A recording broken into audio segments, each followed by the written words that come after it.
ঈদে অনেক প্রবাসীরা চোখের পানি ফালাইয়া কান্না করবে, যাদের ঈদ নাই চোখের পানি ফালাইয়া ঈদ উল ফিতরেরা উদযাপন করতে পারবে না, দেশের মধ্যে আসতে পারবে না।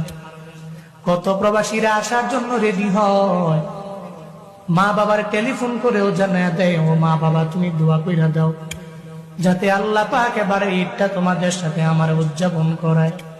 টিকেটও কেটে ফেলে ঢাকার ইন্টারন্যাশনাল বিমানবন্দরের মধ্যে আসার পরে মায়ের নাম্বার টেলিফোন দেয়, তোমার সন্তান চলে আসছে সারপ্রাইজ দেওয়ার জন্য, তোমার সাথে মোলাকাত হয়ে যাও।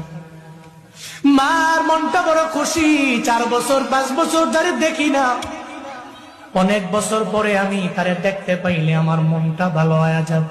মনে রাখবেন, মার কাছে সন্তান এত পরিমাণে দামি, ওই সন্তানের দরবারে মায়ের টাকা চায় না, বাড়ি চায় না, গাড়ি চায় না।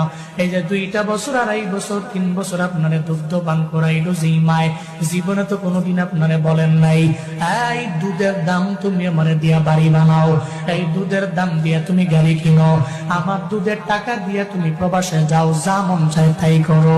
মা জীবনে বলে না রে বাবা, আপনি আমি তো মিস করতে পারি না, প্রবাসীরা এরা ভালো করেই জানে, এরা মায়ের আদরটা পরিপূর্ণ মিস করে রে বাবা।